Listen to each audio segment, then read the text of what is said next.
There's some other Vince wild hasn't tweets. been Tested. They're relying on him. Gigi hadn't been tested. They're relying on him. That's So fair. yes. That, yes. And I think that's where the frustration from the fans are right now. It's not just, hey, play your stars, but when you play your stars, you're playing people who have been there, done that, got the scars. You're trying to scar up and scuff up these other dudes, and they hadn't done that yet. And so why are you relying on them when you got players who have been through it, who you could be playing more?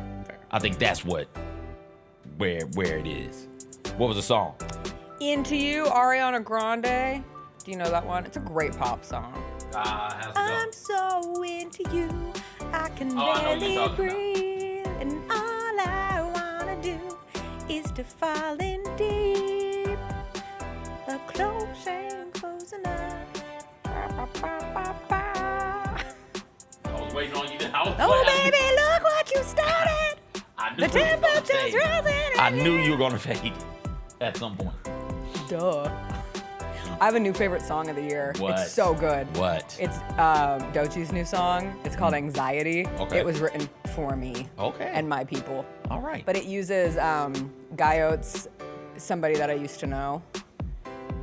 Oh, okay. Somebody that I used to know. All right. Somebody. So that's like the beat behind it. It's really good. Okay. I listened to it last night when I couldn't fall asleep. Did it help you fall asleep? Hashtag anxiety. No, but eventually I did. All right. I needed to. I've got a long day ahead. I don't know if you're aware, but we don't the tip tip off is at for another 12 and a 8:30. half hours. Oh my gosh. I That don't should know be if you're aware. illegal. That should be No, illegal. what should be illegal is that the actual tip time is like 8:43, and the slide is an additional 7 minutes, I think. So we could be looking at 8:50. Cavs Heat is the first game of the night. Cavs, I need a blowout, First and I one. need it easy. Oh, goodness. Remember when this game had a lot of excitement? Is there not any We'll excitement? talk about it. Okay. What's up, everybody? It is Wednesday, March 5th. It is going to be a good day. Jessica Benson with you from the Grind City Media Studios in Memphis, Tennessee. CJ Hurt behind the glass coming up on today's show. It is a Grizzlies game day. We have a Jaren Jackson Jr. injury update. We'll get into all things Grizzlies Thunder. I also got to see the new Tony Allen documentary last night. It was awesome. We will talk about it. The Memphis Tigers got at least a share of the AAC regular season title for the first time ever. We'll do some oops, we missed it again stories we haven't gotten to yet this week. DeAngelo Williams will join us. We never know what we'll chat with DeAngelo about. And then we'll do a little story time. If you are joining us live, be sure to vote on the story options of the day. Smash that like button. We'll end with some WTF, and we'll have a good Wednesday because you know what we say.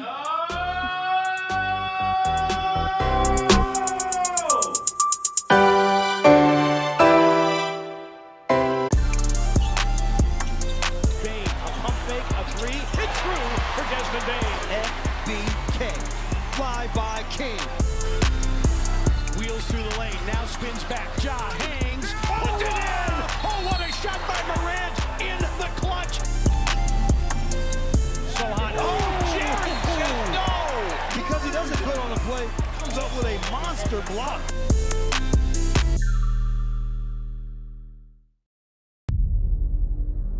Can't wait. It's time to get it popping. It's gonna be crazy. The fans are gonna be loud. We need just energy. Behind the back to Jared for the flush! We're gonna need, the form rocking. We're gonna need, everybody in Memphis to be out there to come to support. When the fans are good, we're good. Simple as that. A Bane three, yes sir! Desmond Bane with ice water in his veins! We'll ride the energy together. When it's all on the line, you turn to the strong, the stable, the unwavering. To those with a history of raising their performance, to meet the moment. It's true in basketball. It's true in banking. Grizzlies Checking from Pinnacle. Play hard, bank easy. Open a Grizzlies checking account with at least $100 and a recurring direct deposit by August 31st, and you could receive a $200 direct deposit bonus into your account. Details at grizzliesbanking.com. Member FDIC.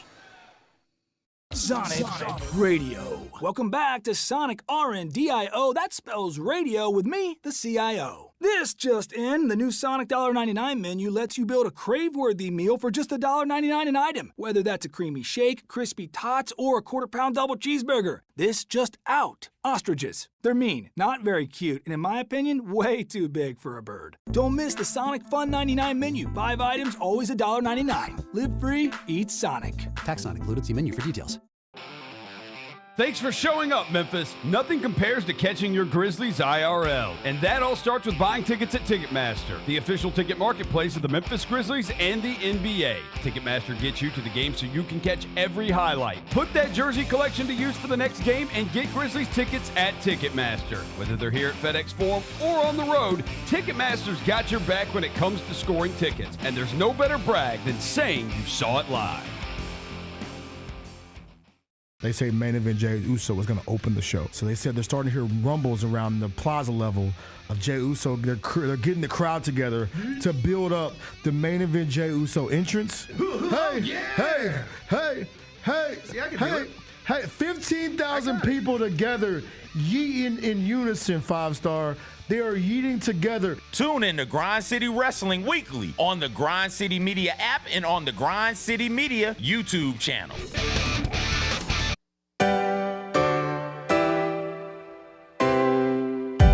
Feels great to feel the sunshine. Gotta own the day like it's all mine. Just got paid in his own time. Been working hard, I've been on the grind. I deserve this feeling, having my way. I've been on this healing. This is my day. The sun's out, let's have a little fun now. I wanna let it all out. That's what it's all about. Cause I deserve this feeling, having my way. I deserve this healing. This is my day. Grind City Media presents The Jessica Benson Show with CJ Hurt. Live from the Grind City Media Studios on YouTube at Grind City Media and the official Grind City Media app. What's up, everybody? Happy Wednesday. We have made it to the middle of the week. A long day ahead with an 8:30 tip for the Grizzlies tonight against the Oklahoma City Thunder. We will get into all things Grizzlies, but first and foremost, a big congratulations to the Memphis Tigers for locking up at least a share of the AAC title. First time since joining the American Athletic Conference that they are regular season conference champs. They will get to hold that title all to themselves with a win over USF at home on Friday. CJ, I did not get to watch the entirety of the Memphis UTSA game last night.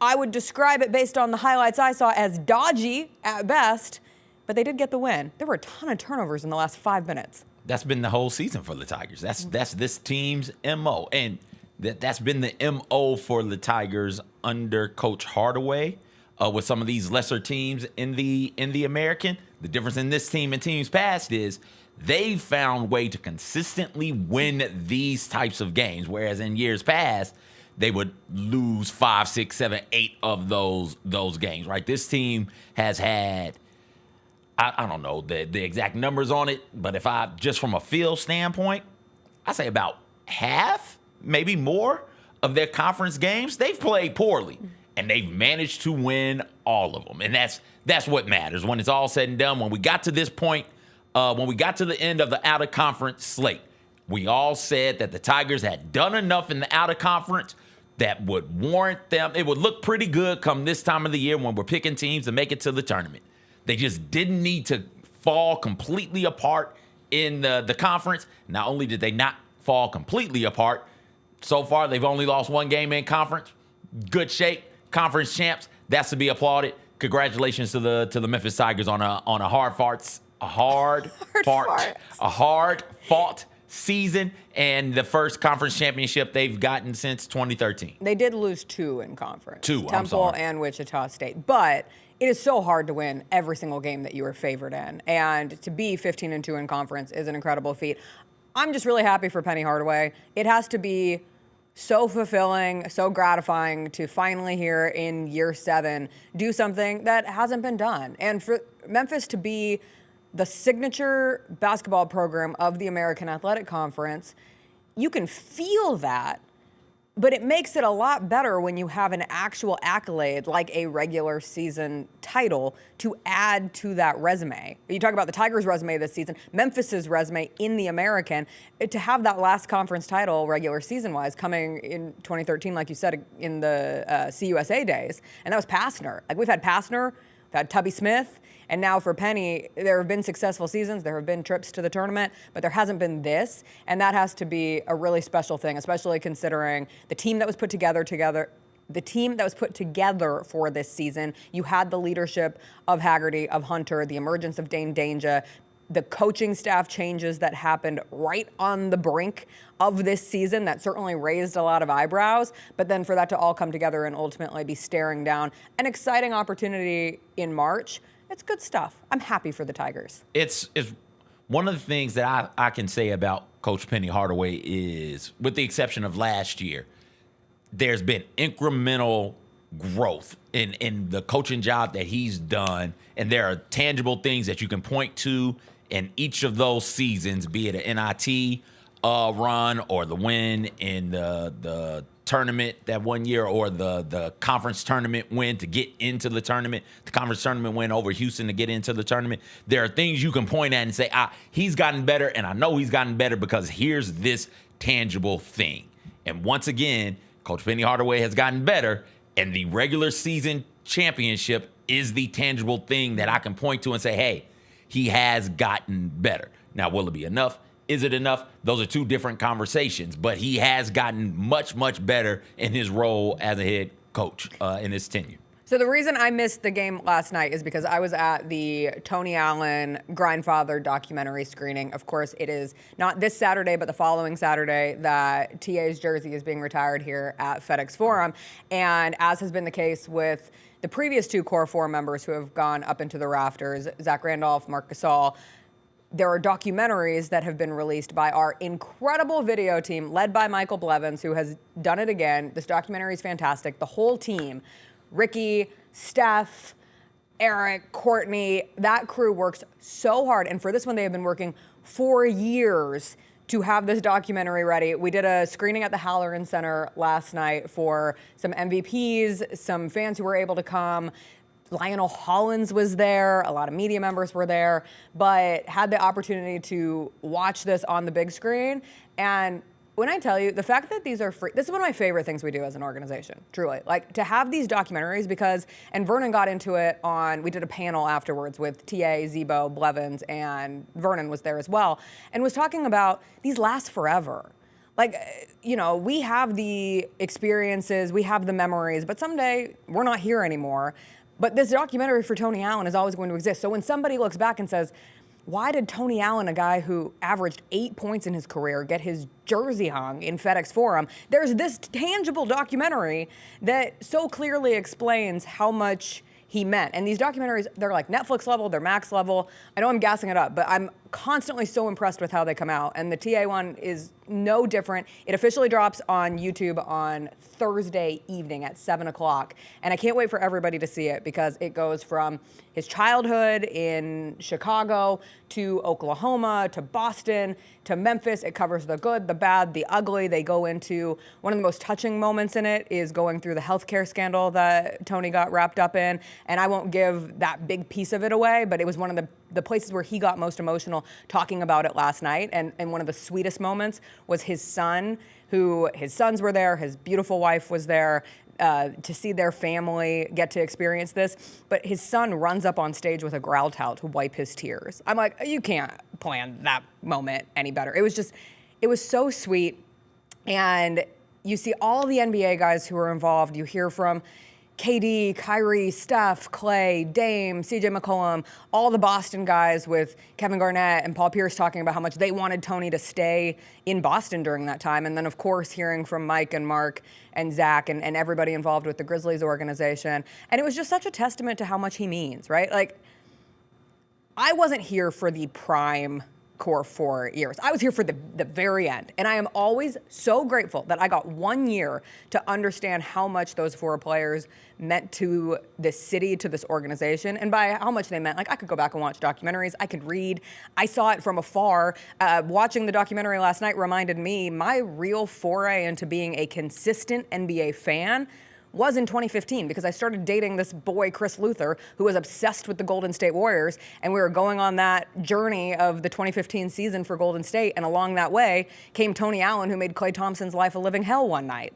And really getting caught up in the wave of that postseason was huge, and little did I know I'd be in Memphis and one day be interviewing Tony Allen and Zach Randolph and talking about everybody with the memories of that season. But I do think, obviously, all heart, grit, grind, that's TA to a T. And it's the grind that got him there, going back and seeing his mom and the people in the projects who helped him and all of the educators and coaches who got him from school to school to school growing up. And Glenn Cyprian has a huge role in it, in facilitating him getting to Oklahoma State and then always serving as a mentor and someone who guided Tony through a big portion of his life. But it's that grind mixed with that heart. Like, if you are lucky enough to have interactions with Tony Allen, it's his heart that makes him so personable, so likable, so easy to get along with. Obviously, the grind is there. It earns the respect. You see it on the defensive end, first team all defense forever, Grindfather forever. But it's the all heart part that leads you to this upcoming moment in Memphis where his jersey is going to go up in the rafters. It'll be sweet, sweet nostalgia for anybody who experienced that time. But for the rest of us, I just feel so lucky to be able to have the chance to go back and have this time capsule that shows how much Tony Allen meant. He sums it up. He won a championship in Boston, and the greatest time of his playing career was here in Memphis. Like, we talk about championships all the time, CJ. Like, that's supposed to be the pinnacle. And the fact that there was an experience here with that team that usurped the feeling of winning it all, I think speaks to how special that group really was. Yeah, absolutely. It's not often do you get a player who maximizes everything that they have potential-wise. Tony Allen, I think, did that, right? And he did that off of sheer will at times. The all heart, grit, grind, like that resonates with Memphis and with Memphians and with fans of this team, because so much about how we as Memphians, adopted Memphians and Memphians view ourselves is, hey, we might not be the flashiest, we might not be the most sought after, we might not do the thing that gets us the accolades, but we are going to try, and we are going to fight, and there's going to be a toughness and a grit in everything that we do. And Tony Allen is the embodiment of that. That's why grit grind lives forever in FedEx form, and how no matter what this franchise does to try and, stylistically keep up with the times, the fans will always gravitate towards the grit and the grind, because there's an identity in that. You asked yesterday, what is this team known for? Like, what is this team's identity? The franchise's identity, I know, is still grit and grind, no matter how fast, how flashy, how high-flying that the athletes are that they have right now, how good of shooters the athletes are that they have on that court right now. The city embraces that grit and grind mentality, and that was just off the cuff. He didn't have to sit down and think about that. He didn't write or brainstorm things like that. That was a very natural sort of thing that happened, and the fit between Tony Allen, Zach Randolph, Mike Conley, Mark Gasol, that fit was just very natural, sort of just happened, and then their fit in this city, very natural, just sort of happened, and they're all so different. It's not one type of player, one type of person. There's not one type of thing that fits in Memphis. If you're going to come in here, you're going to give your best, you're going to bust your ass, you're going to try, you're going to do it with a little bit of style also, Memphis is going to rock with you, and that's what happened with Tony Allen in his career with the Memphis Grizzlies. And looking around, you say, okay, I won a championship in Boston, sure, and that's great. That's incredible. Won a championship, got to 2 NBA Finals, played with the likes of Kevin Garnett, Paul Pierce, Ray Allen, Rajon Rondo was running around on that team. It was fun players like Nate Robinson and Big Baby out there also, right? Like there's something to be said for that, absolutely, sure. But that wasn't yours. You didn't build that. Boston already had that. Boston already has a storied history. Memphis doesn't. Memphis didn't. Memphis Vancouver was an expansion team that moved to Memphis, and they weren't very good in Vancouver, and they were struggling in Memphis also.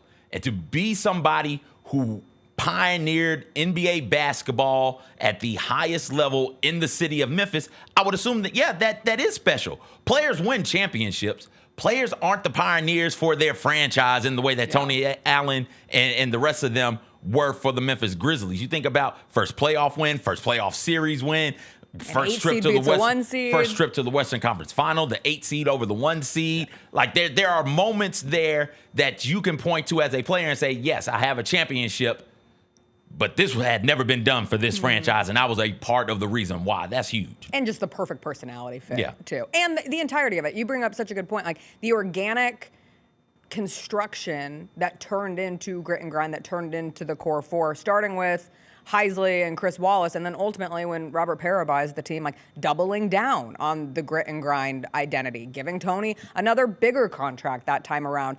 And you go back to that OKC game, and like I don't want to conflate the two, but it feels perfect because we're sitting here on the morning of March 5th, 2025, and the Grizzlies have a game tonight against the Oklahoma City Thunder, the #1 team in the Western Conference. Back in 2013, that was a Oklahoma City Thunder team that had Kevin Durant, it wasn't 2013, it was 2012?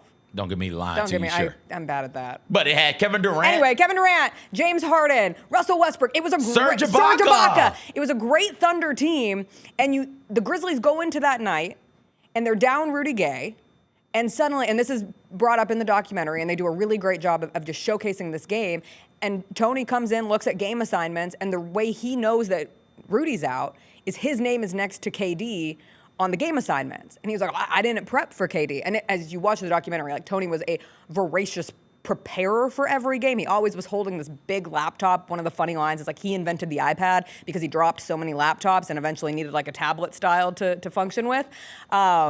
But so he goes into that game. He's like, I might not have been the most prepared. I'd prepared for James Harden, but I knew what I had in front of me, and I was just going to play my ass off, essentially. And that's what happens. And the Grizzlies go in, and they win that game, and it really sets off the movement because that's where he has the line, all heart, grit, grind, with Rob Fisher in the walk-off interview afterwards, a walk-off interview that he didn't even think he was going to get. He thought Zebo was going to be the walk-off interview that night. And Rob looks at him, and he's like, me?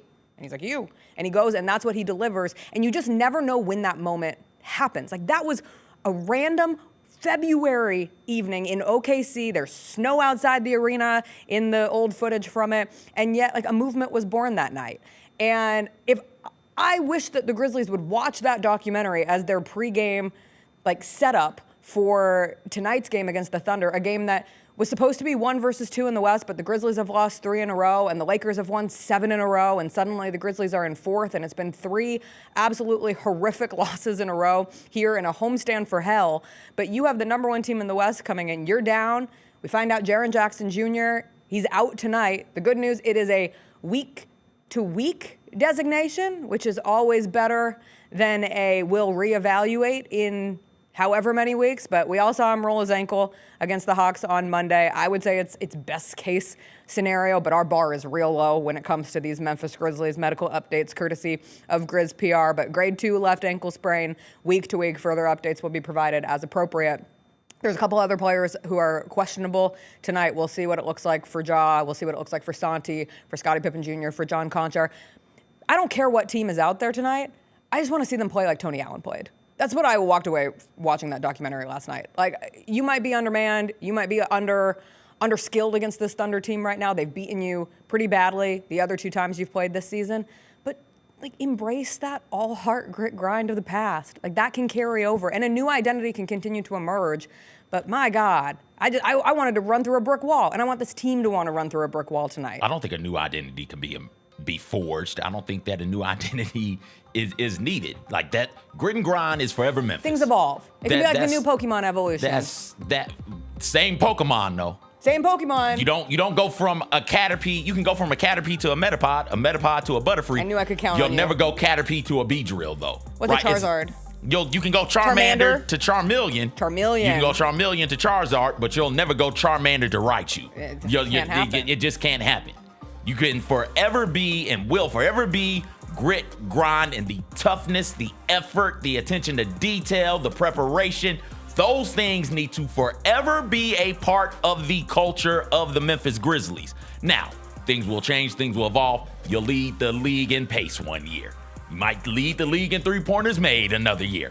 But all of those other things, that will always and needs to always be a part of what you are as a Memphis Grizzlies franchise, and players need to understand that when they come in. It is, hey, this is how they did it. This is how you're going to do it. Steelers have it. Think about what that is. The Yankees have it. Think about what that is. Hell, the Lakers have it. Think about that. The Heat have it. The Spurs have it. All of these great franchises have that thing. Whatever that thing is for them, it is, hey, this is what is expected of you clearly when you come in here. Be it the star player, the role player, the manager, the medical personnel, whoever it is, this is what is expected of you because these people did it.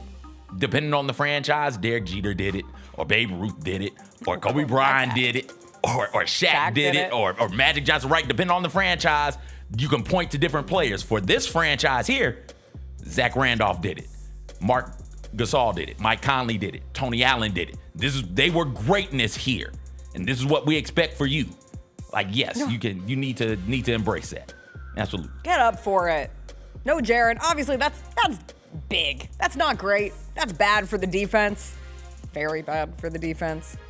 But who steps up? I think it's an opportunity. I would argue. I told you I was going to try to come in positive. I think it's an opportunity, CJ. Jessica, I would argue that Memphis Grizzlies team being down Rudy Gay against 3, maybe 4 Hall of Famers, I'd argue that that was pretty damn dicey as well. And lo and behold, what did they do? Look what happened. Drag it in the mud. Let's go. Santi Aldama. Well, listen, this team shouldn't be. G.G. Jackson. These players are mud-averse. They shouldn't be in the mud, but it's like they like clean. Yeah, you get the point. The metaphor stands. Metaphor is what the metaphor Metaphors is. aren't perfect. No, I've read enough books and gone to enough literature. Yeah. You gotta like smudge the edges of the metaphor sometimes for it to really stick, and when we can make that the case. Whatever your version of mud is, get in that. Who's gonna have 5 steals? Who's going to make Shai Gilgeous-Alexander's life a living hell tonight? Somebody step up and take that challenge. Jalen Wells? Take the challenge. Let's see it happen. That's all it is. Exactly. People step up, take the challenge. And you never know what that one time of stepping up and taking the challenge can then burst its way into. Just saying. I'm excited about it. We'll take a quick break. We'll come back. We'll talk about the other happenings in the NBA. Last night, you should have seen your buffet, bro, CJ. Did he lick a plate? No, he did not lick a plate. He did lick his popcorn fingers, which I didn't mention at the time. I can't believe I just got baited into saying something mean. He's so kind. He comes with me to all of these. He, a Warriors fan, comes to all of these Grizzlies documentaries because I get a little nervous hosting the panel sometimes, and so I love to have him there. And so he had to sit and watch Tony Allen say if he hadn't hurt his hamstring, there would be no Warriors dynasty. Greatest what if in sports, and I agree wholeheartedly with it. I love it. And you want to know what? Chris didn't laugh. He just goes. So that's real. But then as I'm doing like the post wrap up and talking to everybody, Chris is on his phone. I'm like, what are you doing? He goes, the Warriors are playing at Madison Square Garden. I'm like, you're watching the Warriors-Knicks game while at the Tony Allen documentary screening? You stay true to yourself. Warriors did beat the Knicks last night at MSG. Lakers got a big win as well. We'll catch you up on the Western Conference standings along with another big upset in the college basketball ranks last night as well. Auburn took their first loss in over a month. We'll get into it all when we come back.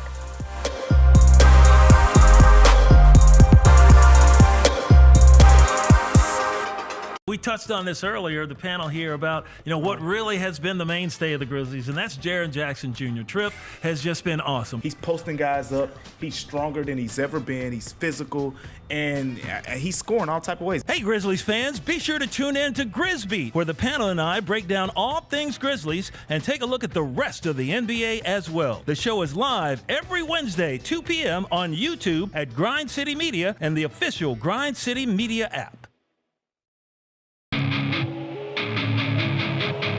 Our fans have a huge impact on our ability to play to the level that we're striving for. Drop off, Morant. Oh! Well, you wanted home crowd involvement. I love those moments where you see our guys engaging in the fans, and the fans just get pumped up. They are standing in FedEx Forum. I would hate to be on the other side with the opposition when FedEx Forum's rolling. That's such an unbelievable relationship that our group has with our fans.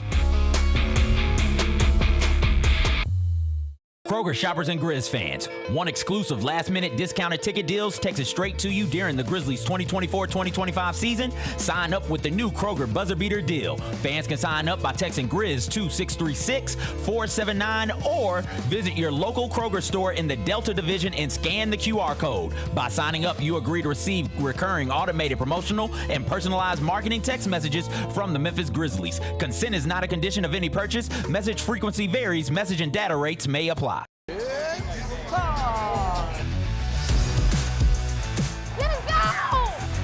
Bain drives. Oh yeah. Close. He hits and the Grizzlies have the lead. Yeah! Jaren with a knockaway. Good defense. Morant attacking, spinning, hanging, and hitting. Let's go! Let's go!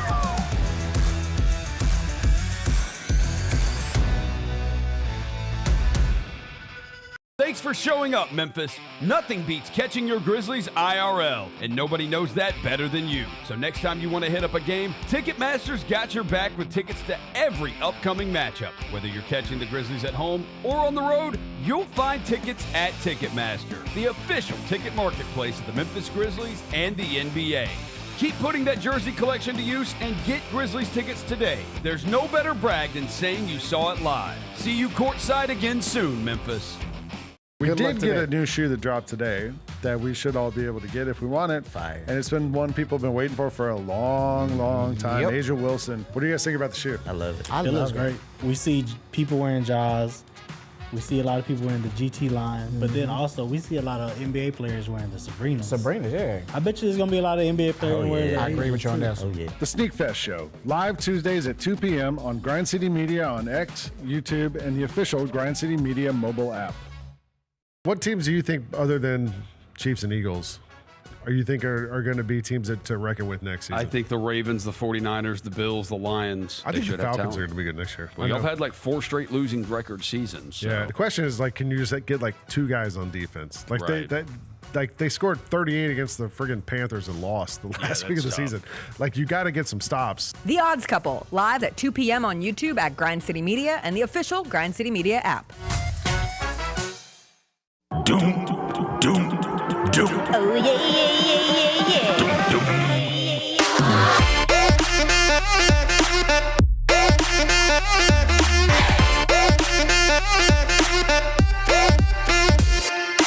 Welcome back. Last night, the Los Angeles Lakers won a 7th straight game. They are now in sole possession of the 2 seed in the Western Conference, a half-game edge on the Denver Nuggets. And did you ever think that we would see a 50,000-point player in the NBA? It was all leading to this. Of course, we were going to see LeBron James eclipse 50,000 career points between the regular season and the postseason. But this moment last night for LeBron solidified him being the first player to ever have 50,000 career points. And what stood out to me in last night's win and quest for 50K is how spry that man looks. You're not supposed to be that full of life when you've reached 50,000 points, but LeBron James has never looked younger. This is a player who just won Player of the Month. He won his first Player of the Month award 20 years ago. Now, 20 years later, he's winning another one. That is absurd. That is unheard of. And to see him and Luka Doncic, who combined for 64 points and 21 assists in the Lakers' win over the Pelicans last night, they're legit. They have transformed into a legitimate contender as the Dallas Mavericks suffer every curse thrown onto them known to mankind. Luka's thriving, LeBron is thriving. This Lakers team down 2 starters in that game. No Rui Hachimura, no Austin Reeves. They easily beat a Pelicans team where Zion had a monster game last night, especially in the paint. He had 37 points. Pelicans had 74 paint points. What about the Lakers' defense? Well, if their offense is as good as it's looked, they can have an average defense. They can't have a bad defense, but they can have an average defense because they have enough to carry over. I don't think they can. Well, I think they can. Listen, if Zion's going to do that, what's going to happen when Jokic gets hold to you?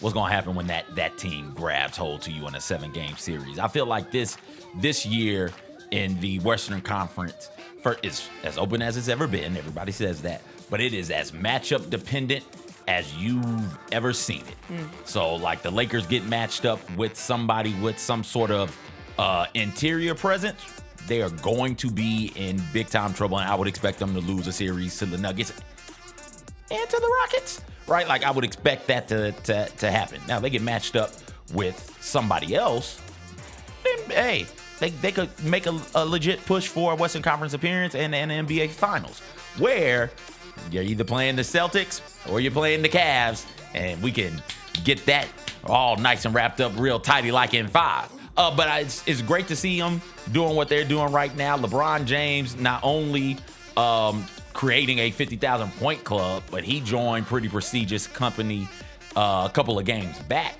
the 1,000 regular season win club. There's only 4 of those dudes in NBA history. So LeBron James is out here putting up these monster stats while having pretty incredible team success also.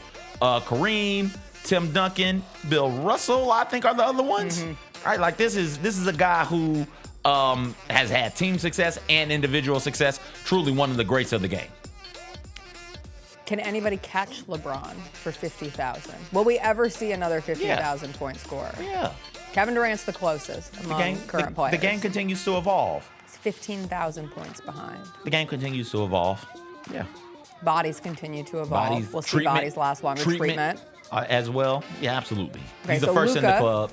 Luka reached 12,000 faster than LeBron. So that's a good start. I'm not sure if Luka's body is one of those bodies, but okay. I know that Nico would say no. Luka's body's not one of those bodies. Okay. Anthony Edwards. All right. Should pass Luka for 4th most points ever scored before turning 24. Okay. There's some options. Yeah, somebody's going to do it. Shai Gilgeous-Alexander's putting up 50-point games at a stupid rate right now. Hey. I don't know if there's anybody in today's game, but let's see. Somebody's coming around. Somebody's coming across. Cooper Flagg might do it for crying out loud. No, is Cooper Flagg going to win? Is Cooper Flagg going to win Player of the Year? Should he not? I think he's going to. Should he not? I saw somebody say that it should go to both.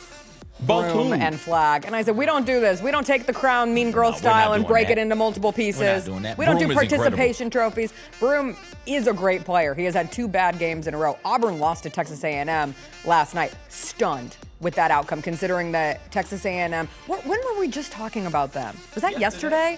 They lost 4 in a row, got crushed by Mississippi State, got blown out by Florida as well, and they go in and they hand Auburn an 83-72 loss. Auburn's first game in over a month, and Auburn never led in this game, which is not how Auburn has played this season. Now, it's funny, we were talking to GP on Monday's show. He said Auburn could forfeit their next 2 games and still end up with the overall #1 seed, considering the resume that they have put together this season. 16 quad 1 wins, which is 6 more than the next closest team behind them. Jerry Palm in his bracketology has it projected that last night's loss doesn't impact their status as the overall #1 seed, and even goes as far as saying they could lose to Alabama this weekend, a rivalry rematch. Auburn took the first one a couple weekends ago. They could lose that game and still be the overall #1 seed, which is a testament to how dominant they've been. But when you see a little slippage in the cracks in March, it does lead you to not be so committed to the pen on your bracket, being like Auburn. I was fascinated by that. It doesn't do that for me because You're still gonna go Auburn. Texas A&M is a good team. Texas A&M ain't UTSA. Sure. Right? Like, Texas A&M insert random high major program. Wow, what an extra sideswipe at the AAC. But they're not. No. They aren't. Texas A&M has lost 4 straight games, and they're still ranked nationally. Right. That speaks more to me about what the SEC is than what this particular upset win for Texas A&M is. A team that is 6th or 7th best in your conference is still technically best in your conference. Still ranked in the top 25. They came in at 22 in the last ratings. So still able to challenge the best team in your conference, one, and the best team in your conference just so happened to be the most dominant team in the nation this year. Right. Like so you're that just speaks to me about the SEC overall. Right. If you look at the ACC, because if you're making a case between Duke as that next team, the 6th best team in the ACC is Wake Forest, who's 20-10 on the season and unranked. Top 3 teams in the ACC are ranked: Duke, Louisville, Clemson. But then there's not really anything big coming after that. UNC, SMU, still bizarre. Will never feel right. Wake Forest, Stanford. Great ACC, great Stanford, great Atlantic ACC. Coast I school. love the Atlantic but Coast. This is huge for Texas A&M. Snaps that 4-game skid. Nashville next week. Nashville is next week, isn't it? It's gonna be so much fun. It's gonna be incredible. Good basketball. Forgot to get into it with all the NBA stuff, but we did find out yesterday Kyrie Irving out for the season. Tore his ACL. Brutal. Watching the Tony documentary, it all goes back to the TA documentary, watching when he tore his ACL and just how devastating it was. Like, everybody knows, it's a year-long recovery. It stinks. Kyrie said he'll be back. Got on Instagram last night, posted a video. He'll be back. But the Mavs don't look like they will be back this season. Losing Kyrie, detrimental on top of all the injuries they've already incurred. And now reports are that Anthony Davis and his camp are huddling. I love when camps huddle. It makes it sound, they're just huddling, figure out what the next steps are. And it appears that he might not return. Even if he were to be okay enough to return this season, they won't. Perhaps they are trying to take the ultimate tumble down the standings to see if they could get a chance at Cooper Flagg. But I'm telling you, the Mavs could have the worst record in the league. They could have the best odds at a lottery pick. Wait, do the Mavs even own their pick this year? I'll look into that. Or does that continue the curse? They're cursed. They're cursed. If I were a Dallas fan, I would just quit sports. Or I'd become a Wings fan. The next thing you know, Paige Beckers will decide to stay at UConn for another year so that she won't have to potentially go play in Dallas. Like, I just cannot imagine how horrific it feels to wake up and be like, damn it. According to I'm a Mavs fan. According to ProSportsTransactions.com, they do have their first round pick this year. Okay. They don't have their But they won't second. get it. It doesn't matter. They don't have their second, but they do have They their won't have a first. chance for Cooper Flagg. Like, they could have the best odds in the game. And they'd still end up picking like 10th. Like, they're in the bad place. When they talk about the bad place in sports, we will now always reference the Dallas Mavericks organization after trading Luka Doncic. Let's let it happen first. We're jumping. What happened? We're jumping on things a little soon. A little soon? You're calling it the bad place. Like you're It's projecting the worst place. You're projecting them to have a century of just bad things happening. It feels that way. But we're less than 2 months in. They've released the plagues. Did you see the dust on this city yesterday? On this one? No, on Dallas. Oh yeah, but that's everybody's catching Whatever, that. it's all connected. Everybody's catching that. Yeah, but they got it the worst. Did they? Look at that. I feel like that's, I've seen. That's the look I've of a seen city it. that traded its generational superstar to the Lakers That doesn't for look another good. player who now is never going to play more than. Did he play 2 games? 1 game? 3 games? I don't know. It was a small number of games. That doesn't look good. That doesn't look good, does That- it? Can you imagine breathing that? I've seen better. I'd need so much bronchial syrup. Is that My what we're sinuses calling it now? That's what I call it. Okay. I told Gary now has the cough that I had for years. I said he needs the bronchial syrup. I got it at the Whole Foods. Chris was recommended it from his barber. Okay. Just, you know, if you have a cough. Well, barbers drink some used to be pharmacists. I mean, they basically are. Yeah. They know. Hairdressers of all genders know everything. Because I think they just pick up on so many things from their clients. So I trust them as much as I trust a therapist, a doctor. I mean, you probably shouldn't trust your... There is a weird pipeline on my side sometimes of like hairdressers to like beauty cosmetologists to like maybe we should not vaccinate for measles. Oh, kind of status the conspiracy sometimes. theories. Not mine, couldn't be mine. But Yeah. Yeah. But that's in everybody's. That's true. That's on my side That is also. universal. That's in on the, my side also. in the hair world. But they also give you great tips. That bronchial syrup. Have you heard me cough? No. Yeah, there you go. All right. It's gone. But if I had to breathe that dust because I'm a Dallas Mavericks fan, it would come back in a heartbeat. All right. Let's let more bad things happen though. What, you want more bad things to happen? What are you doing to this poor city? Think about Chicago and the Cubs. Think about Boston and the Red Sox. Yeah, think about how long that the went. futility was. Yeah, but imagine pinpointing early on and being like, wow, I foresee horrible things happening for this. And if you know about it, you can kind of guard yourself against having any hope, any dream. They even lost Jaden Hardy. This season's done. Yeah, this season. Absolutely. You still got the Stars. Are they still there? They're still skating around out there. Who? I don't know. Oh, the Stars. Yeah, the Stars. As in the hockey team. Yeah. They're such stars, I didn't even, that's on me. But. Only a hockey fan during the Four Nations face-off When you look in at the Stanley Cup. When you look at the other major sports, Mavericks are in the bad spot. Cowboys in the bad spot. The Wings in the bad spot, right? So they're professional sports. The city. Right. I feel bad for Enrique. Now that you mention it, if the city is cursed, I feel bad for Enrique. There you go. She didn't ask for this. No. She didn't ask for the Nico Harrison curse. No. And that's what it will be referred to as. Oh, as well it should. It will be the Nico curse. If it's a curse. They're raising their ticket prices. Oh, here we go. More bad. How? More bad. How? Imagine being a fan trying to convince yourself, yes, I'm going to pay for tickets next year. They're going up and everyone's dead.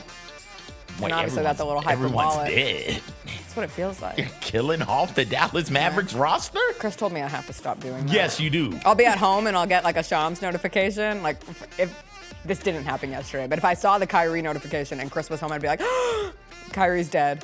And he'd be like, Jess, you can't say that. And I'm like, that just means he's out for the season. Gotta stop. He's just out for the season. I support that. You gotta stop Thanks. that. I know, I'm working on it. All right, we'll catch up with DeAngelo Williams. He's gonna join us up next. We'll be right back.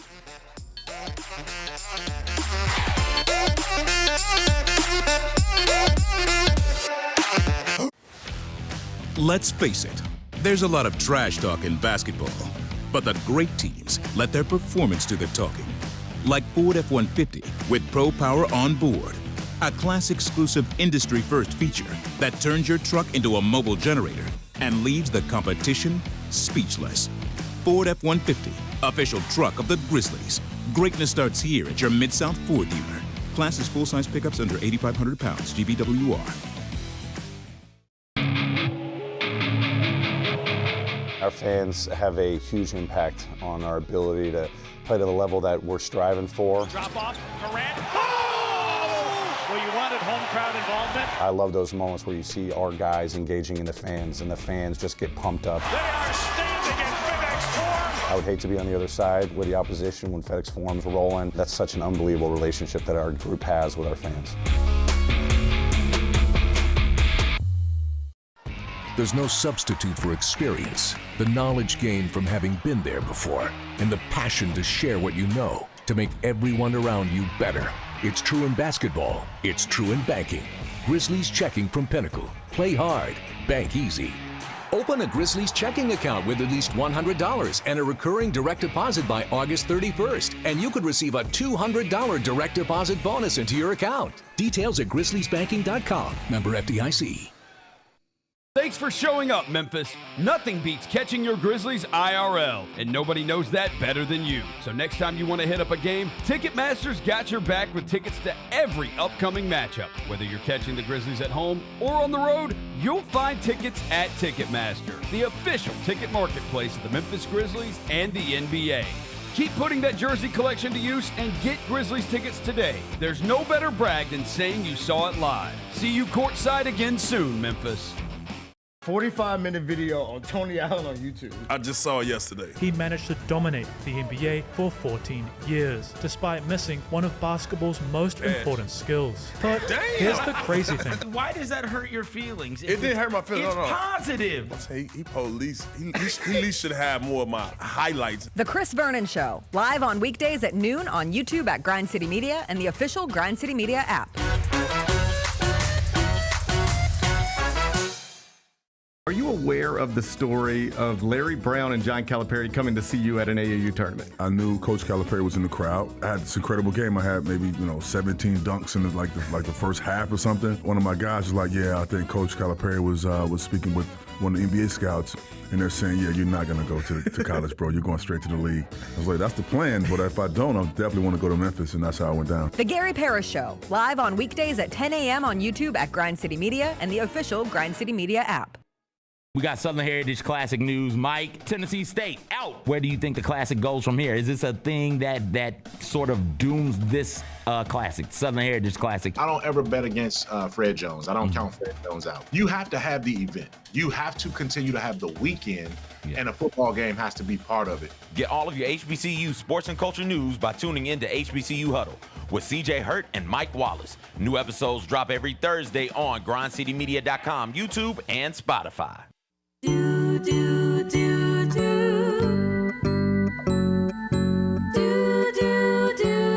This is another JBS production. Twinkle, twinkle, rockabye. It's story time. Let's let it fly. The JB Show with CJ here to bring you tales that bring you cheer or fear or tears, whatever's here. Now hush you babies, listen up. It's story time. Let's get turned up.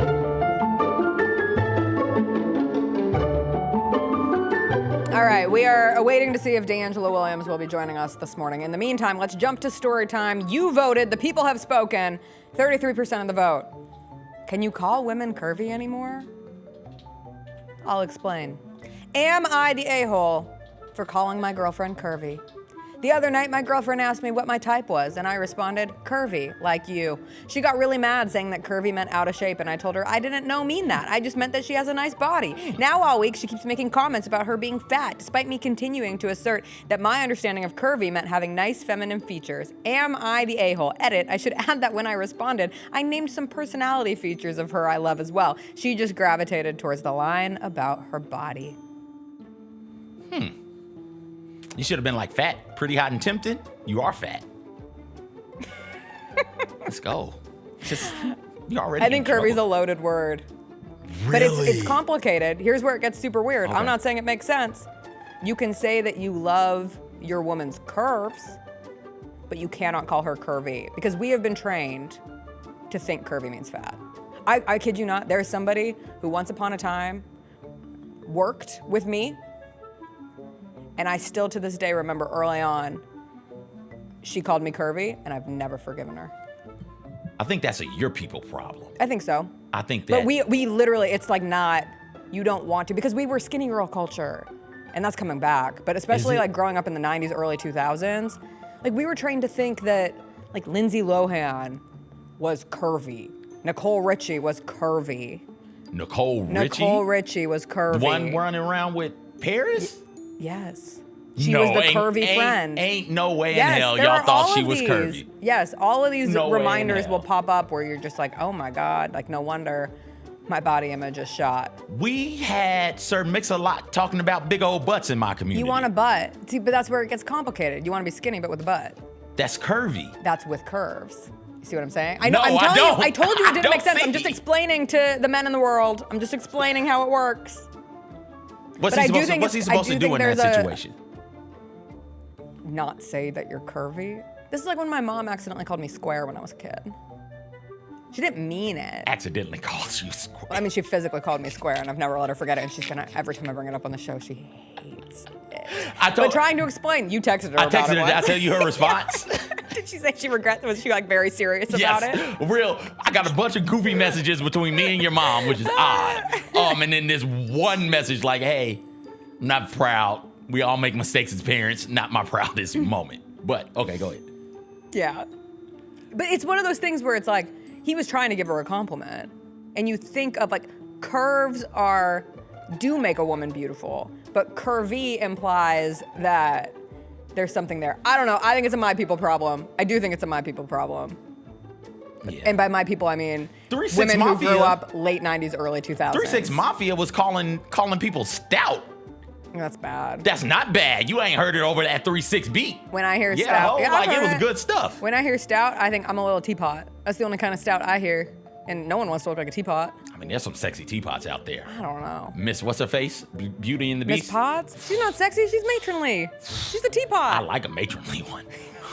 Oh my goodness. Not a matronly one. I do. I don't know what you're supposed to do in this situation, because I tend to not interact with people romantically in that sort of a way. Yeah. Where it is, oh no, I have a shape, I have a figure, I have these curves, and I'm not confident in them. I interact with people who like, yo, check out these things I got. Bada boom, baby. And so those are the people I gravitate towards and who I rock with. I have no clue what I would ever do if I walked up to somebody and was like, oh, that dress or that whatchamacallit brings out your curves real nicely. That's okay. That's a compliment. It brings out your curves real nicely. Didn't realize you were a curvy babe. And so, like, that's where it gets complicated. I don't know if she just broke down and started crying. If you say didn't realize you were a curvy babe, then it's like implying, like, ooh, these curves are a nice surprise. Oh, like, really? I don't know. It's weird. I'm telling you. Remember when Jessica Simpson was like, went through a whole period where they called her fat? She wore these jeans. Everyone was like, Jessica Simpson's fat. I look back on those pictures. I'm like, Jessica Simpson wasn't fat. There's a new Bridget Jones Diary movie out. We were all supposed to think Renee Zellweger was fat. Every single time. I look back on Raven Simone. And one Young of the Raven? Young Raven On That's So Raven. Beautiful. Young Raven. So okay, Cheetah Girls this Raven? I think I've told this story before. I can't remember at this point. We talk every damn day. Well, but I had a friend's grandmother who we were watching That's So Raven, and she told me, Jessica, your doppelganger is Raven Simone. Now, we can pick this apart for a myriad of reasons. Before, but it's still great. Keep going. But I remember being so hurt, not confused about the obvious differences between me and Raven, but I thought she was implying that I was fat. And now I go back and I look at those early episodes of That's So Raven, and Raven was a hottie. Yeah. Like, what the hell were we doing? You can be, listen, let me be clear. Kate Winslet, always seen as You can be like, hot. too curvy. You can be hot with curves. You can be hot without the Of curves. course. Like, that's... All bodies are beautiful. I don't know if you've been paying attention. As the furthest right person at GCM, the most correct person at GCM, I enjoy all body types. And I think we all should enjoy all the body types. I love What's going on? Jaquan in the chat said, some women love to be called Big Mama. Not me. Chris Luther, if you ever call me Big Mama, once I have a baby someday, if you ever call me Big Mama, I'm only Lil Mama. My lip gloss is popping. Doesn't one of your girls call herself Fat Ma? Who? Name one of those lady rappers. Not Doechii, Nicki. Newer. Doja. Is it Doja? Sweetie? No, it's Sweetie. Sweetie. She calls herself Fat Mama? I think it's Fat Mama. Fat Mama? I think it's Fat Mama. I think so. And again. Oh, no, it's Lotto. Is it Lotto? Yeah. Okay, Lotto. Yeah. I apologize, Women's History Month. But hey, I knew a bunch of female rappers. I think I get a point for that, at least. Why does it immediately pop up with, who is the fat lady rapper? Oh, come on. Come on. Listen. See, and that's why we can't have nice but things. Again, fat is beautiful, right? Like, you can be fat and beautiful. Like, just because you're one doesn't mean you can't be the other. It's true. First and foremost. But you again, should, I okay, but can't here's what call you should know. Curvy? Here's what you should know. What? And I guess it's hard early on in a relationship. You don't know what's going to trigger your partner, especially from the women's side, because we've all been through it. We all are a product of a variety of weird body image related issues that have been compiled on us by society, by men, by other women in our lives. And then you get this woman at some point and you have no idea where that trigger might come from. She might love to be called curvy, but you have to know. You got to feel it out before you throw out potentially loaded words that can piss her off. And then to come back and be like, I liked your personality too. That's not what she wanted. She just wanted to hear that she's hot. Curvy is hot. Anyways, I was talking to a chick. I was like a sophomore, junior in high school. She was like, yo, what's your type? And so I started naming them. I said, Raven Simone. I like, at the time, Lindsay Lohan was popping still. Like Lindsay Lohan, Queen Latifah. Like, I'm naming women that's a variety. But like, it's like Lindsay Lohan was the smallest one. And so she starts naming Richie and Hilton. It's like, no, not really my type. She's like, oh, you like them big. I was like, I like them pleasantly plump. Can I get away with calling somebody pleasantly plump? No. Okay. Jesus. I'm just asking, Jessica. Call him curvy. I'm just asking clarifying questions. If we are categorizing things that are okay, curvy, you can at least talk yourself out of it. Okay. If you call someone pleasantly plump, you're going to get kicked in the balls. But should I, though? No. Exactly. No, I shouldn't get kicked in the balls. Yes, you should. Why? You should not call someone pleasantly plump. I'm sorry. We are trained. You don't understand. Our big women I brains don't that are understand. so massive here in Women's History Month. The biggest brains. Women sleep more than men because they spend more time thinking than men do. Yes. Studies have shown. Go ahead. Welcome Biggest to- brains. Welcome biggest to brains our in hell. women. Welcome to the burden. Our big brains, though, because we spend so much time thinking, we've been told so many things. So, like, you know, our value is very deeply attached. It shouldn't be. Our value should be solely attached to our big brains. Well, it should be attached to other things. I find value as a dude in a lot of different qualities that I have. I have big old feet. I find value in that. Big old feet don't sell well on OnlyFans, I hear. Depends. I'm sorry. Have you investigated? It depends. Have you ever? Okay, never mind. Let's go. No, I was gonna say, have you ever investigated like what people get paid Yes. for like Yes. little like Joe Schmo? Like if I Joe Schmo, wanted to Clip it, sell Luke. pictures of my feet. Clip it and let's ask the people, how much would you pay How for much Jessica's would you feet pay- pics? Like, are we talking real money? Yes. Like, is this worth doing? For you, yes. I do have great feet. Jessica, Humble brag. I've got some syrup at the desk. ew. We can drizzle them on those things, make paper right now.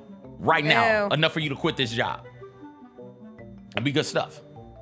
King Mix said you can call a lady thick and stout in my culture. No, you cannot. Yes, you can. No, you cannot. Yes, you can. It's not a compliment. It is so a compliment. If I pulled every single one of my friends right now, I'm not I could send a I mass don't- text to I don't hundreds of wanna- women. Jessica, guess what? I don't want to holler at any of your friends. That's fine. Okay, but in my culture, I can call every single one of my Yeah, people. I'm saying mine. Oh, and yours. I said mine. You got it. Come Yeah, on. I missed that qualifier. Yeah. I missed that qualifier. Go ahead. Anyway. Again, 3-6 Mafia has a song, maybe two, just singing about the beauties of a stout joint. Just going on and on about that. But I guess you got to sit her down at some point, right? And say, hey, you're upset about that. Can you talk me? Back to the a-hole Can at you hand. talk me through it? I think you get over it. You think she will? Because she's still bringing it up, and it's very clearly annoying him. DeAngelo just texted me. Are we podcasting today? Ask him if he plans on answering his phone. Like, I don't know. Jacob says he's called him 10 times. Like, what does he think? We can go to a break and then call DeAngelo. All right. That's We'll what try we for can do. DeAngelo Williams. We And are, ask not, him- we are not getting his opinion on this matter. Why not? Why not? Maybe we will. Maybe we won't. Find out when we come back. I think that's a shameful to not get DeAngelo's opinion on this.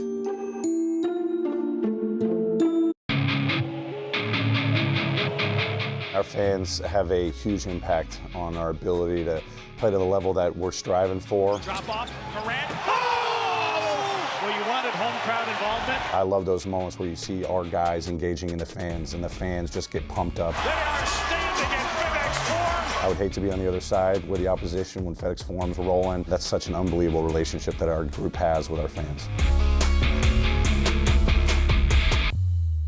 Kroger shoppers and Grizz fans, want exclusive last-minute discounted ticket deals texted straight to you during the Grizzlies 2024-2025 season? Sign up with the new Kroger Buzzer Beater deal. Fans can sign up by texting Grizz to 636-479 or visit your local Kroger store in the Delta Division and scan the QR code. By signing up, you agree to receive recurring automated promotional and personalized marketing text messages from the Memphis Grizzlies. Consent is not a condition of any purchase. Message frequency varies. Message and data rates may apply.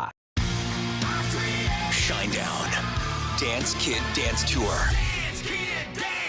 Live in Memphis. FedEx Forum Saturday, August 30th. With special guests, Bush and Morgan Wade.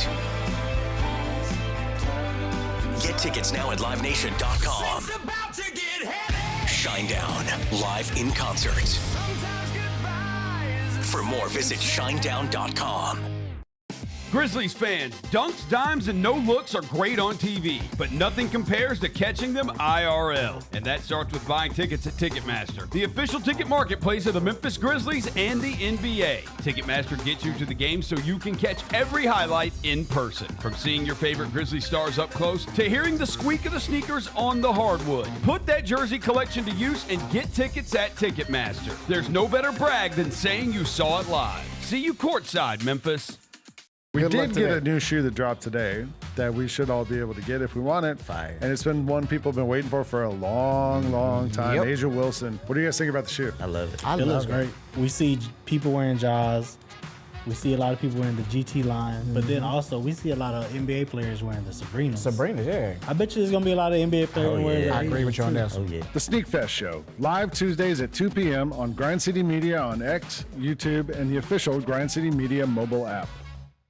Grizz Nation gets set for tip-off 1 hour before every Grizzlies home game with the warm-up show. Get the latest news, notes, and analysis live from courtside at FedEx Forum. This team is doing everything that Taylor Jenkins and his coaching staff envisioned it could do. Join me, Lang Whitaker, along with Michael Wallace, Jessica Benson, and other personalities from Grind City Media, Memphis, and around the NBA. 1 hour before every home game, live at Grind City Media on X, YouTube, and the official Grind City Media mobile app.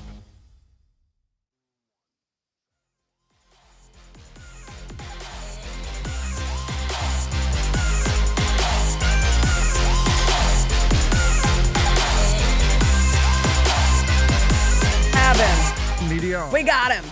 DeAngelo Williams joins us now.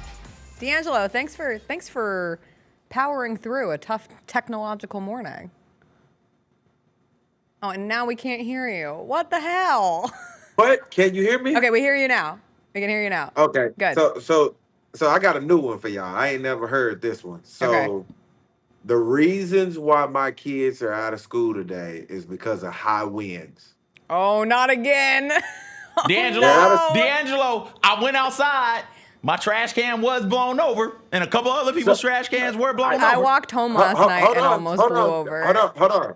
There's a rule in the rule book that says that wind gusts are over 25 miles per hour. The buses are not allowed to run because they're unsafe. That's and my kids, crazy. I was like, y'all are car riders. What the hell y'all worried about the bus? That's crazy. I can't make this up. How many days were they off last week? Was that last week or 2 weeks ago? Like 3 or 4 days. D'Angelo said, what the hell the bus got to do with y'all? You drive. Wow. Yes. I cannot make this up. That's. But D'Angelo, It makes those sense. buses are top heavy.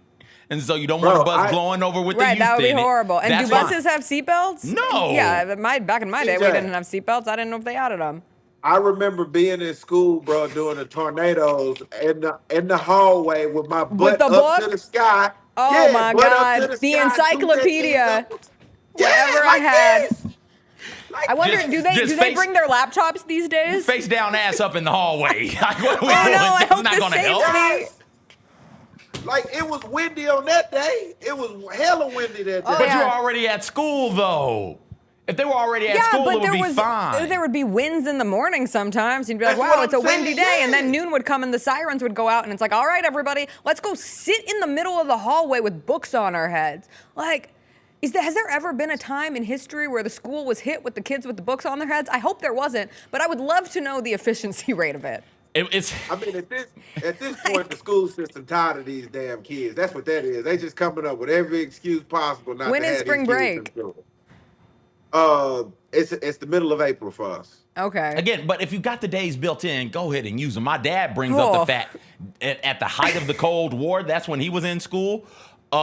They were told, hey, and when you hear the nuclear? Yeah, it's just wild. get under your desk. That one And cracks he's like, me wait up. a second. What? It's a nuclear bomb. What is my desk I going to do? love this twist of attempting to convince people, like, yes, your desk really could save you from a nuclear. No, you're all screwed. Like, it's a nuclear bomb. School shooter comes in, lock the door, and throw your desk Oh, around. the It's like, locking all the right, door. come on now. Really? Come on now. That's not going to be that Don't say that. That always scares me. What? Like, if you were in a situation where there was a shooter and you find yourself in a room and there's literally no, like, if you have no way out, like, you're toast. Yeah, just somebody come in here right now, bad intentions, say your prayers. Oh, we'd be in a bad spot. Yeah. Yeah. Sometimes I like to think I could hide under here. Or there's some cabinets back. I've looked at this because that's how the American brain works. Every space you're in, I don't know about you, DeAngelo, but every space I'm in, I have like an exit plan or a strategy so I could at least try to survive. And we have these cabinets. I don't think I could really fit in it, but I'd try. My only thought is to throw you in front of the attacker and run. Like, that's the best plan I got. Chivalry's dead. It's done. It's March. You're a Shiro. Okay, wait, in March, you should go out like the hero, in like March, the Shiro you should protect are. me, and in February, I should protect you. No. It happens in one of the 2 months. In March, you are heroic. I don't want to be a Shiro. Listen, we got to be abolishers of chivalry in March. I don't want my herstory to be that. This morning, I heard the wind hitting the building. And it was creaking the building a little bit. That's how powerful the winds were here. Listen, man, I don't think that the youth should have to go to school. I am anti-school for the youth. That's the furthest right person. I am pro canceling classes every now and then for the youth. Our winds aren't as bad here, are they? Are the winds worse where DeAngelo is? I don't know. I can look into that. See, I don't think I just always understand. wonder if I have Like, mentoring today. I I find think- out from you, DeAngelo, sometimes if there's weather conditions in the region that could ultimately impact. I mentor on Wednesdays, and we've had like 4 mentoring days off since the calendar year turned because of weather, and the kids aren't in school. So now I need to look into this. Okay, so 20 mile per hour think winds. What y'all got over there, D? I think we over 25 because that's in the handbook. So anything over that's the the handbook handbook. is 25. Yeah. What are we, So 29? I don't think. I think 29. y'all are missing. I think y'all are missing what I am saying because I really think y'all are. I don't have a problem with them being out of school. I have a problem with. Maybe it's over communication because back in the days we didn't know that the weather was gonna get here until it got here, and we was like, oh snap. Well, now they know that the weather gonna get here, and they're like, oh no, we're gonna be out of school, and they don't go to school, and then I'm sitting outside like, damn, it's supposed to be real bad today, and nothing happens. There's more so where nothing happens than when it does happen. So I'm just like, I remember, and it always takes me back every time to where I'm sitting in school, and I'm like, man, I remember sitting in school and the ice storm happened, and power lines and power poles and stuff fell down. I remember staying at that bus stop when it was negative 15 degrees, cold as hell, but y'all get a 2-hour delay so it warm up a little bit so y'all can sit outside. It just remind me either we were dumb as hell back in the days, or we just didn't give a damn, or Both. we didn't have the technology. No, it's So both of like, them. It's the tech. It makes me feel awful. It's the technology. Not to. CJ's gonna get really annoyed by the time I'm finished. I'm reading this book right now about Oklahoma City, but the chapter that I read last night was about they have a famed meteorologist named Gary England who worked for decades upon decades, worked until he was in his 70s. And from the time when he was young, the reason he wanted to get into meteorology was he grew up outside of Oklahoma, or outside of Oklahoma City, like north of Oklahoma. And he and his dad one time were hiding out from a tornado during a chicken coop. They were hiding in a chicken coop during a tornado watch, but at the time, tornado watches didn't exist. Like, you just saw the sky turned green. You just knew there was a ton of wind. You just knew that probably would benefit you to hide somewhere and hope for the best. And he was like, I don't want to hope for the best. I want to know to be able to ultimately have a better idea of if this weather is going to hit and one day can I save lives. And so he was responsible for a local television station buying the most advanced technology on radar that there had ever been. And then that continued to advance. And the difference between when he started in the 60s versus in the 2000s is huge. And the whole point is now you can prevent it. So back then it was just cross your fingers, hope for the best, say a prayer. If weather hits, weather hits. Now we're so locked into every minute change of the weather, which ultimately is a good thing if it saves lives, but ultimately also leads to disgruntled parents who are forced to have their kids at home more days than they ever have before. The kids have got to understand also, maybe D, I'm coming around to your side. You're doing a great job laying out your arguments, by the way. We don't get these days off as grown-ups. Yeah, right? I have an issue with We that. don't get wind days off as grown-ups, and so we don't want the babies to think that this will happen when you get grown also. Although now that I'm talking myself out of it, we should get days off for the wind. We absolutely should. If it's too dangerous for the bus to be out there and I got a Tahoe or Escalade or one of them other top-heavy vehicles, it should be too dangerous for me also. If I'm walking to work, what if I blow away? I'm riding the city bus, so I'm riding a bus. You're on a bus with no I'm on a seatbelt. bus, no seatbelt. Yeah. My life matters as much as little Sally Sue's life. And agree. my life matters more because I've done more in my 38 years than this little twerpy ass 10-year-old has. I should be off today. Yeah. All I'm saying, CJ and Jessica, is the same amenities that these kids are awarded, we're not awarded. Very similar to what CJ is saying. But here's the thing, though. Back in our days, and I'm going to say back in our days because it's different in these times with the technology. I'm going to put it on technology, Jessica. We went through those things, so they just assume as adults we've gone through it back in our days. Hell, we used to. Yeah, we can still do it. They think we could go into the hallways with our books on our heads. Right now. Right now, I guarantee that would be the answer. A tornado pop off right now. Keep doing the show. Put a book over your head and do the show. Until somebody says otherwise. There could be a damn fire in this building. You'd be like, well, as long as it's not here on the fourth floor. Keep not in the fourth floor. Is the fire in the studio yet? No. No, okay. You guys are good. Do the show, and then the show must when go when the on. fire comes into the studio, just like crawl under the smoke and then crawl down the stairs. This wooden table. So this takes me to some movies, and I want y'all to hear me on this because I'd love to hear y'all. You know how in those movies, very similar to the Titanic and all that, when something natural disaster happens, like those people that are in the news station still reporting the news, like we're gonna stay here as long instead of getting their ass out and going home and like being safe. Are y'all on board with like, hey, I gotta do my job, or y'all like, hey, look, I'm out of here? They don't have a choice. Like my husband lived that life for years, and I'd be watching him on TV and be like, hey, I would love for you to be safe right now.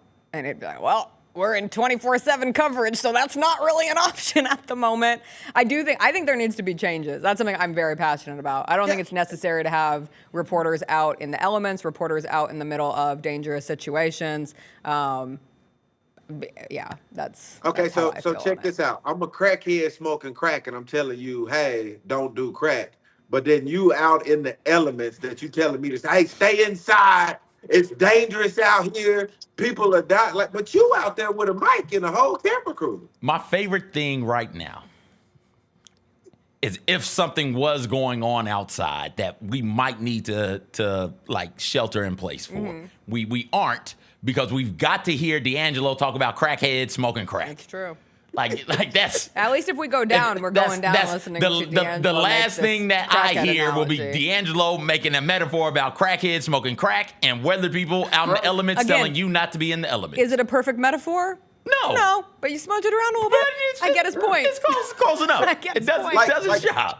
I think the craziest scene in all the movies is the Titanic when they still playing music and it's The going band. down. Yeah. And I'm like, what the hell are they doing? And my wife goes, well, they can't get on the boats because they're guys. So what else do you want them to do?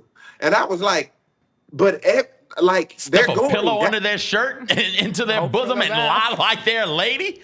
Well, there was the one man on the fictional version of the Titanic who pretended that he was the poor little girl's father, so he doesn't have a mother. Do this.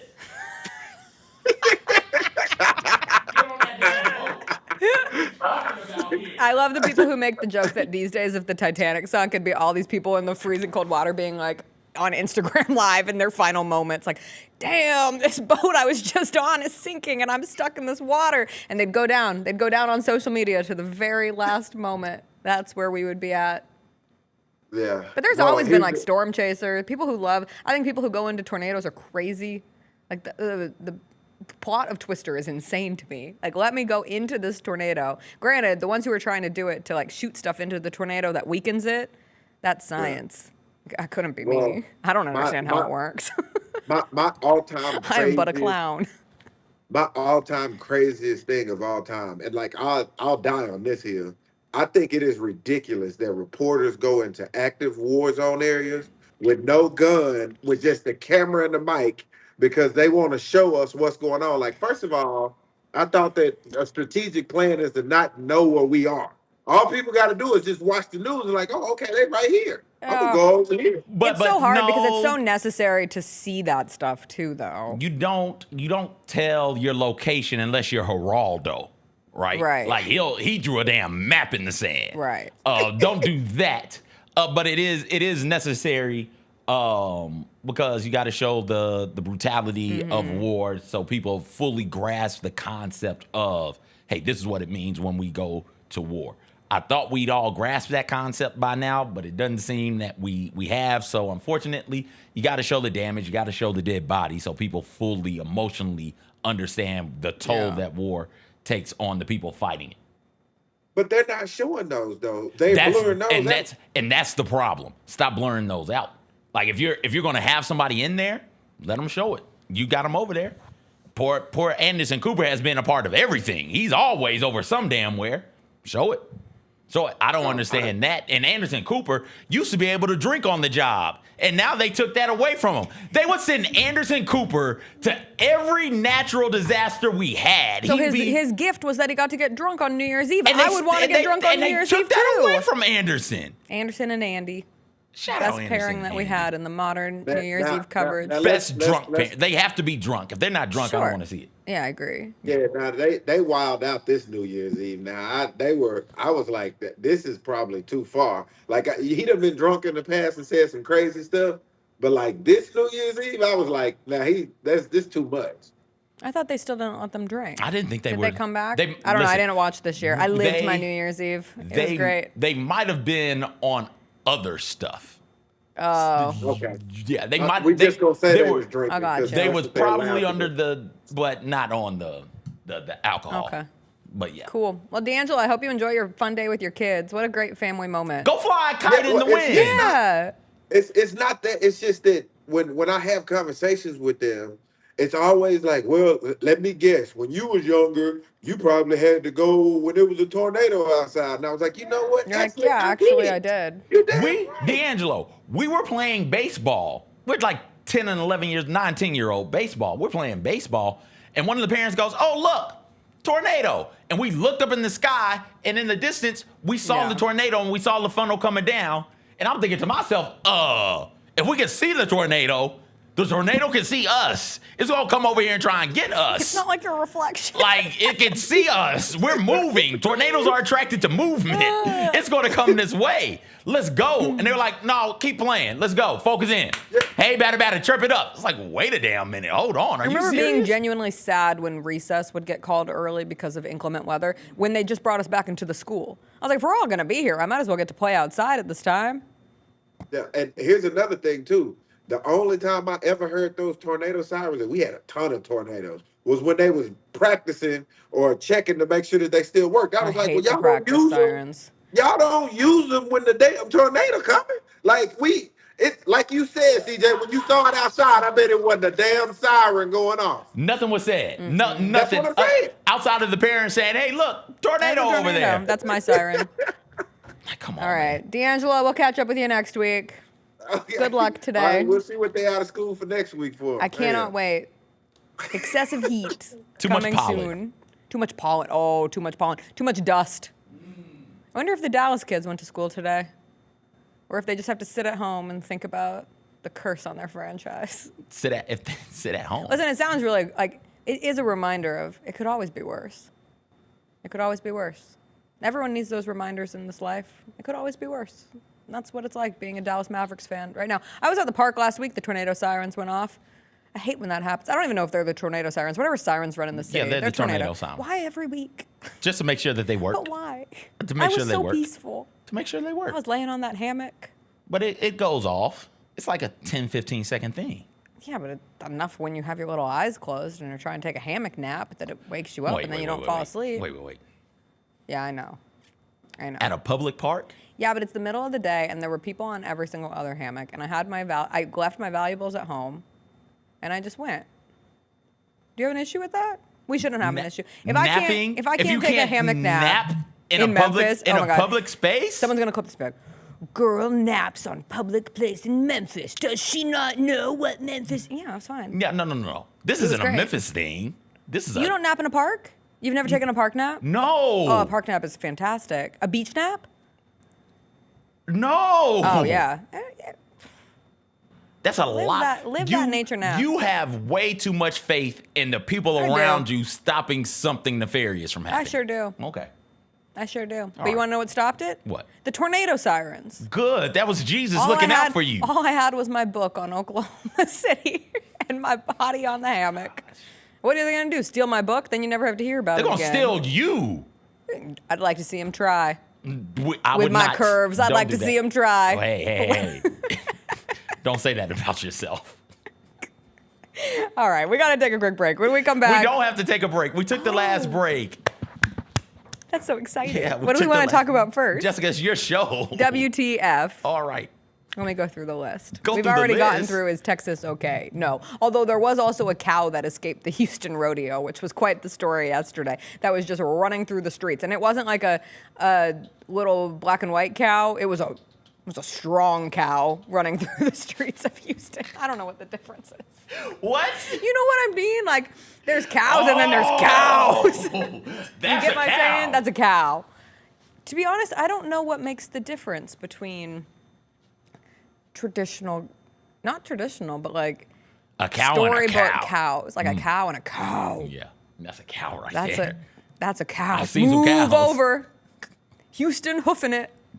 The local news stations were We're punning having- it. They were having a pun off yesterday with the cow running through NRG Stadium.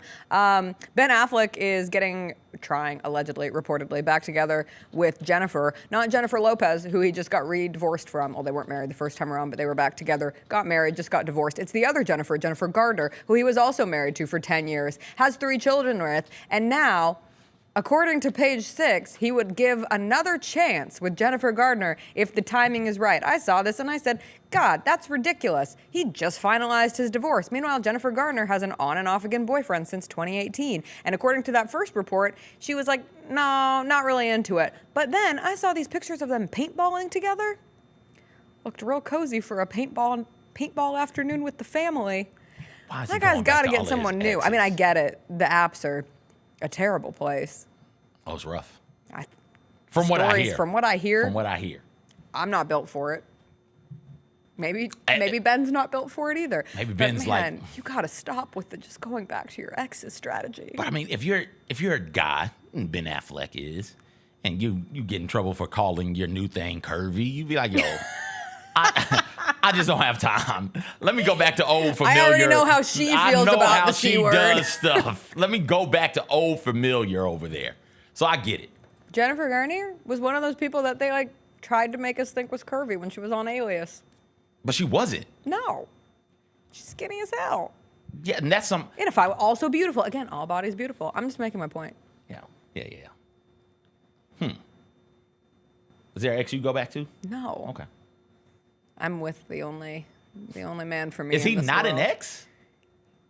We were never together. Oh, okay. He was like That's an the ex game- hookup. That's the game we're gonna He play. was an about ex this. fling. Okay. An ex summer fling. Okay. I would not call him an ex. I feel very like illegitimate to call him an ex. Got Is there an ex you would go back to? No. What a question. No, I know it. just what a loaded question. lob that up there to you. No. No. I'm with my ex, so we're good. Oh yeah, I always forget. 4 times she broke up. 4 with me. times. 4 times she broke So up. you get this life. Yes, and You I'm understand. telling you, it is already. I put so much time in with this. I know what this is. I know how to avoid whatever traps might be set up for me. So, like, I know how to answer the question: if I was a worm, would you still love me? Right? Like, I know how to handle that type. That's my favorite question. I know how to handle it. If I was a worm, would you still love me? What's the answer? No, Why? you're a worm. Why? Worms can't do the things that you do. Okay. You need hands to wash the dishes.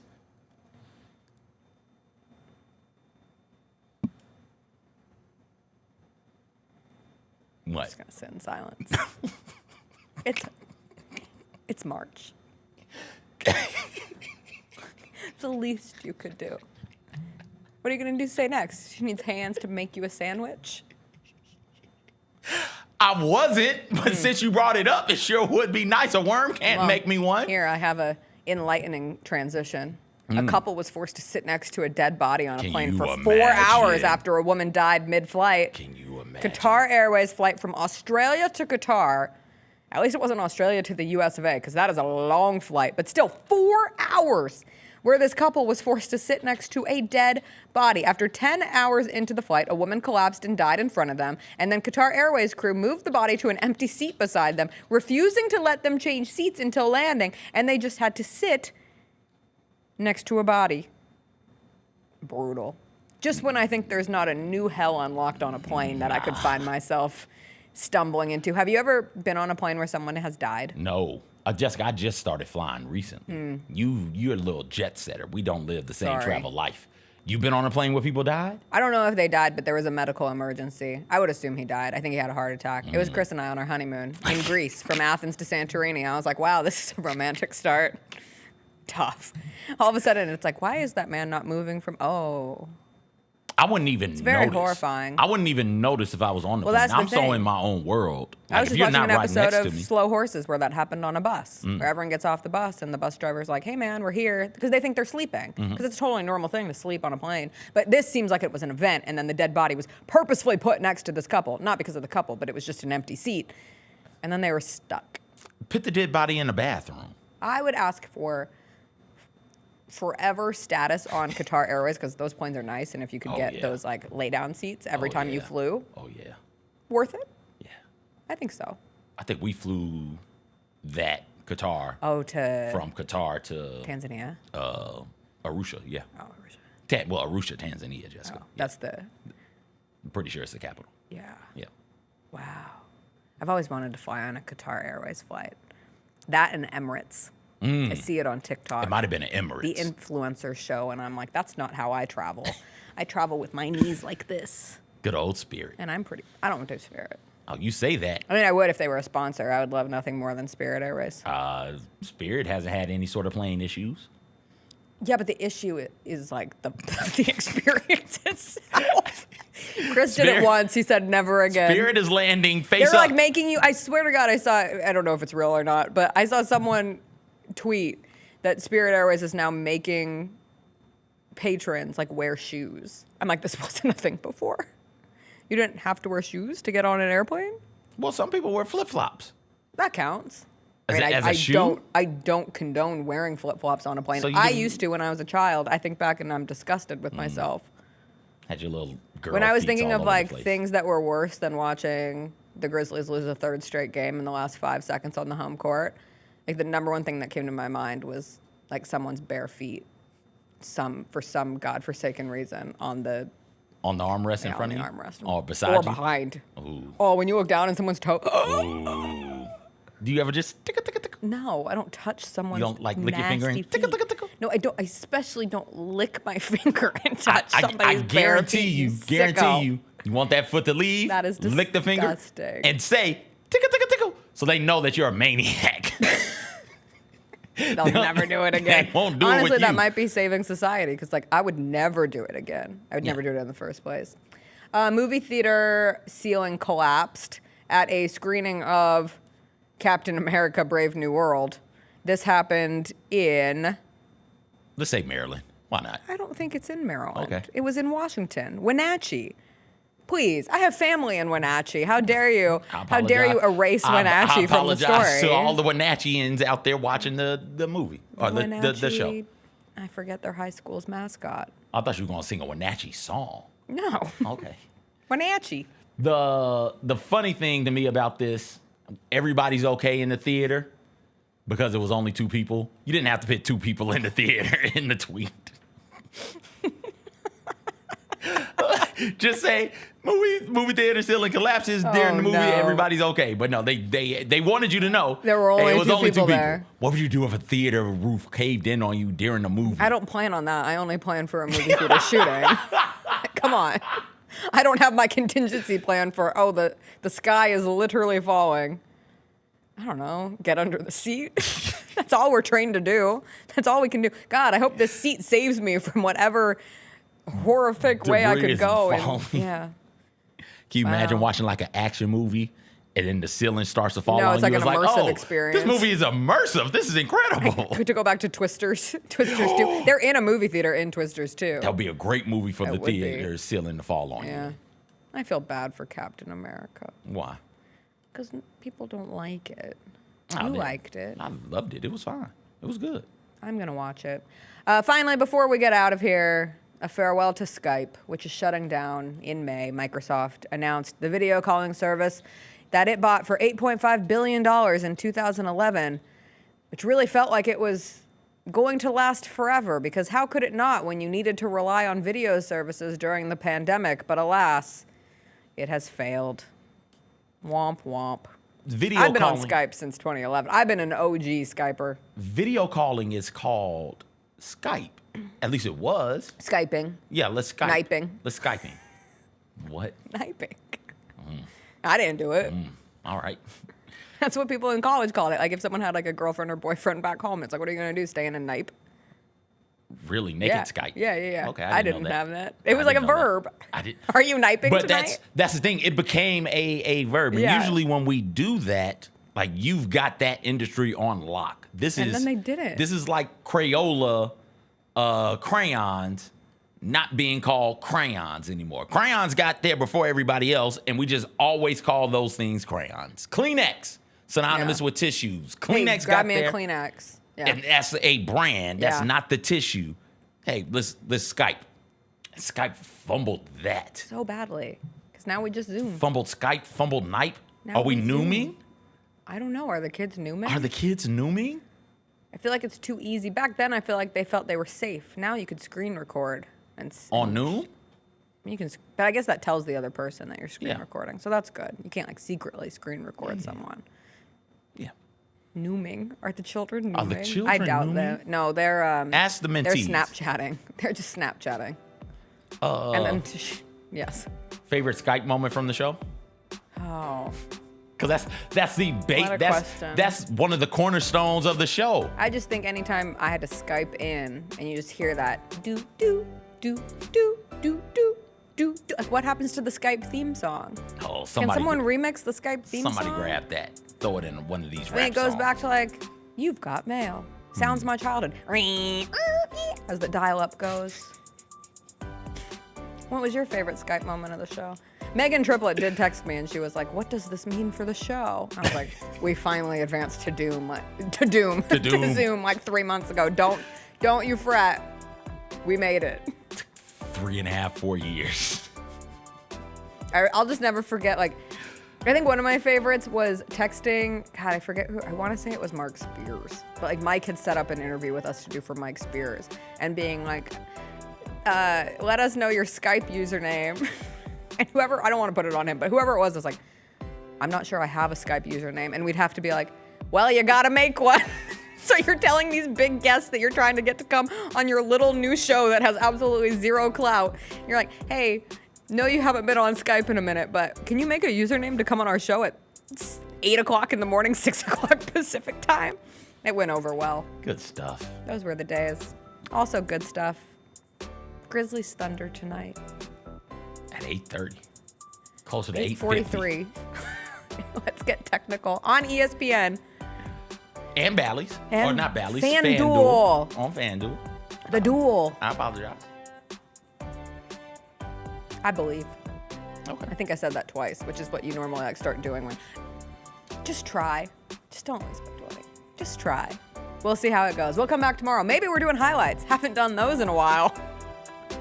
Haven't done those. I started writing the ones for the Hawks. That felt so bad. That felt so down and dirty. I'd put a lot of energy into it. Me and Luke, all we do is do highlights during the game and then just have to click delete. So maybe tomorrow is a different story. We will see you then. It'll be a Thursday. We can't wait for it. Bye.